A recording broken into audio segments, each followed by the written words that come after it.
Hello, everyone. We are the team Alpha Boys, and we'll talk about our group project today. And first, let me introduce the data processing and analyze part. We will see the relationship between the variables using correlation matrix. And we can see that the intensity of the color represents the relationship between the variables. The lighter the color, the greater the relationship between the two variables and vice versa. We select the top 10 variables which are highly correlated with the sale price. And we believe these are the features are more predictive of the target and can contribute more to the model prediction. And I will talk about how we deal with the missing data. We have 19 features with missing values in training data, and we have 33 features with missing values in test data. Variables like poor QC, missing feature, and alley have the most missing values, NaN, which is empty data. The data description tells that this NaN has some special meanings.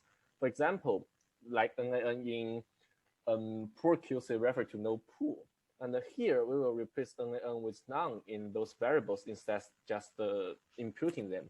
And for the rest of the variables, we will use the mean of the column to impute the numerical variables, and we will use the mode to impute the categorical variables.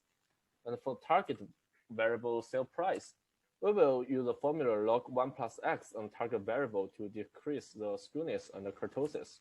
And we can see that we have a good effect using this method.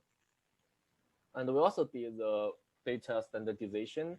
We center the future columns on the mean 0 and with standard deviation 1, and using this formula. And at last, we perform one-hot encoding. We make 43 categorical variables become 266 variables after using one-hot encoding. Okay, for the overview of our efforts and two other baseline models, we built and tuned 15 different models, including different linear regression, boosting regression, and neural networks. Most models have RMSE in range of 0.12 to 0.15, and best model is the neural network, and while SGD performed the worst. We also found that the ridge-based linear regression performed better than average scores. Here is a table showing different results of five-fold cross-validation of different models. For the first baseline is the ridge regression. Ridge regression can analyze regression data that suffer from multicollinearity. Multicollinearity exists widely in our data features. For example, total basement SF and first floor SF usually have a apparent linear correlation. And garage cars and garage area basically describe the same thing. We perform five-fold cross-validation and achieve a score around 0.1387. Bayesian ridge and kernel ridge also did great job and with the similar scores. The second baseline we have is the cat boost, which is based on the stereo decision tree and gradient boosting. It has two advantages. First one is that it does not need much parameter tuning. And second one is that it can handle categorical data itself. We perform five-fold cross-validation and achieved a mean of IMSC is around 0.119957, which is pretty good among all other models. It also cat boost is also more outstanding than other boosting models, such as XG boost regression and gradient boost regression. As to neural network, among the most popular deep learning frameworks today, we choose MXNet and TensorFlow to train our data and acquire the predictions.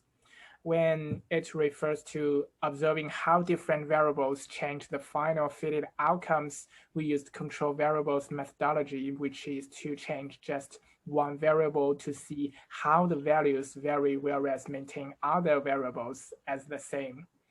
We first changed the number of data sets we want to split into to do the k-fold cross-validation, and it turns out it can lead to the best score when the k is set to be 5. Secondly, when we increased or decreased the number of epochs, we found out if the epoch numbers are too small, it might not learn enough features. But if the epoch numbers are too big, it might overfeed. Next, in terms of the choice of learning rate, if the learning step is too tiny, we might have a quite smooth curve for the training error. However, it doesn't have a good generalizability because overfitting occurs. If the learning rate is large enough, it probably skips the optimal values. Finally, we got also control weight decay. If the weight decays too slowly, it can also cause overfitting. On the contrary, we may miss the optimal solution if we set it too big. For TensorFlow, we also try to build up a 4-layer network, but it cannot fit an ideal value. Here is 0.17 around. So we won't talk too much about it here. Besides, we once tried using another data set called Ames housing and can get an incredibly high score, which is around 0.05. But due to that doesn't satisfy the requirements, we won't talk too much about it. So to sum up, we tested and tuned multiple machine learning algorithm involves different kinds of regression models and neural networks. We found out the neural network has the best prediction ability. Also, CatBoost and Ridge regression did a great job. Thanks for watching.